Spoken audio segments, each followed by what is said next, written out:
It means that we now understand much more about our universe than we ever would have known had it not been for Hubble. It just gives me that sense that we live in this vast and remarkable universe. Hubble today would be a piece of floating space debris if it weren't for the human spaceflight program. To build a telescope, in many ways, is a decision to build a time machine. The United States Congress approved a large space telescope in 1977, sparking work to begin on creating this large, complex, and capable orbiting telescope. Well, it wasn't easy. It was a long slog, difficult politically at first to have it accepted and funded in the U.S. Congress, and then technically it was difficult. It's an amazing machine. It can orbit around the Earth at 17,500 miles an hour. And the reason it can take all these great images is not only because it's above the atmosphere, but because it can very steadily hold its gaze on an object in space. A globally connected telescope built through a partnership with the European Space Agency, which would look into the stars well beyond international borders. It takes a lot of people. It takes people that, obviously the scientists to conceive of it. It takes engineers to design it and build it and test it. It takes technicians to actually build it. It takes the people to keep the rooms clean, the facilities up and operating. So it takes people from every walk of life in order to do it, every skill set that you can think of. To then place this telescope into orbit to send back to us the data that scientists needed, unobstructed and unencumbered. And when it was launched in 1990, it really opened a new vista on the whole universe simply by enabling us to get sharper images above the atmosphere. At the time, I was what we call the PLT, or the pilot, for the Hubble deploy mission, which was STS-31 aboard the Shuttle Discovery. All of us in the crew had a certain feeling of exhilaration and excitement. We knew that this was going to be an important mission. 2, 1, and liftoff of the Space Shuttle Discovery with the Hubble Space Telescope, our window on the universe. On the 25th of April, 1990, the Space Shuttle Discovery deployed the Hubble Space Telescope into an orbit around Earth. Discovery Houston, you have a go to open the doors. Roger, Houston.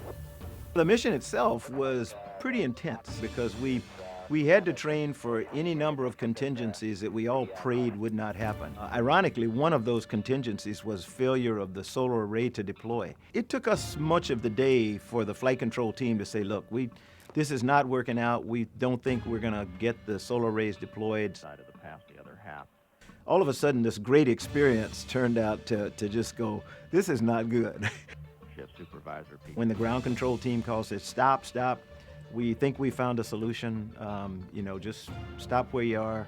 We're going to try this, and they did, and it worked, and so we went ahead and deployed. Deploy activity so far is going very smoothly.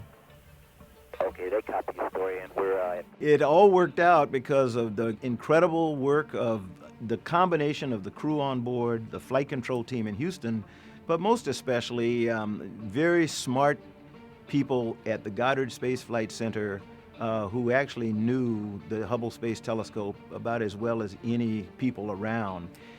Discovery, go for Hubble release. Houston Discovery. Go ahead, Charlie.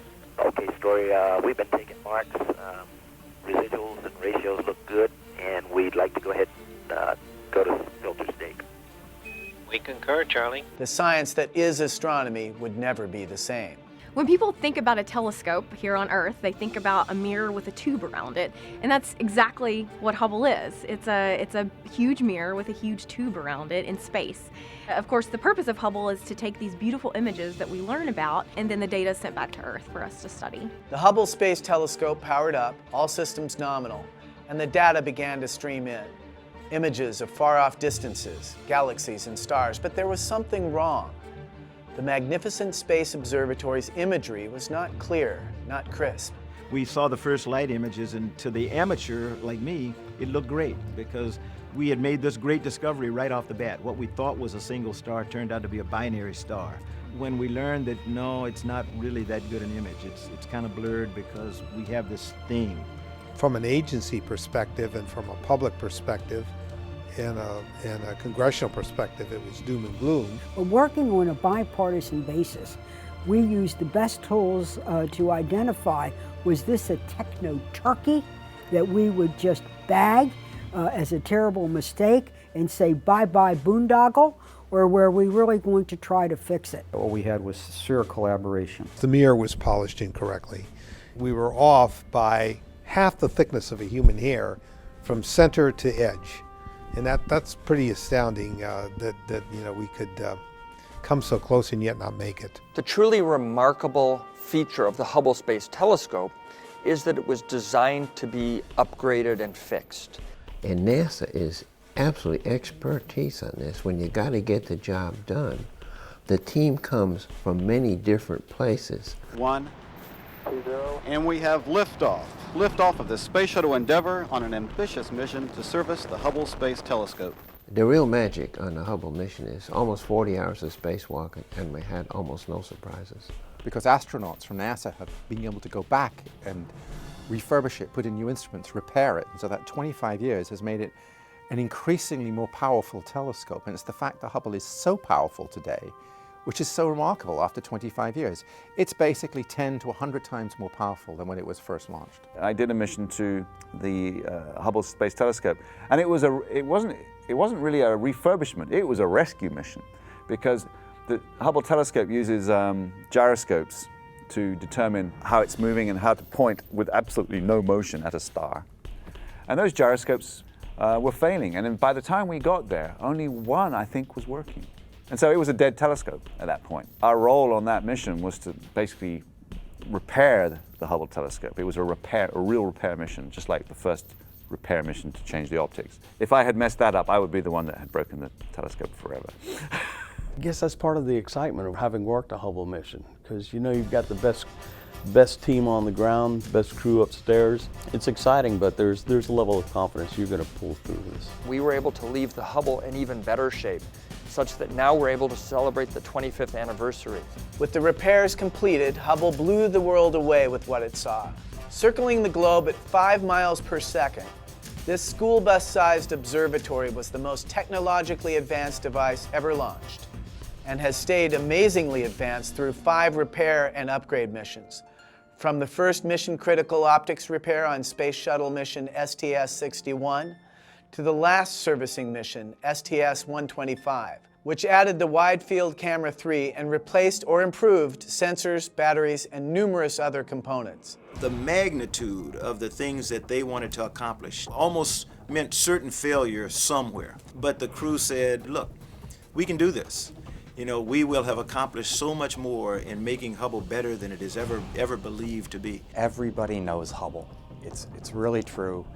Worldwide, all throughout the U.S., everybody, all ages, all walks of life, you say Hubble Space Telescope, people know what you're talking about. More than a simple telescope, Hubble is humanity's grand observatory of the vastness of space. And we've kept exploring by staring into the universe and moving forward. The great thing about Hubble now this year is that it's still going strong, and we expect it to last out till 2020, maybe even longer. Hubble has consistently taken us to places we've never been, visually, of course, and empowered us to answer questions that in a previous generation of telescopes we couldn't even pose.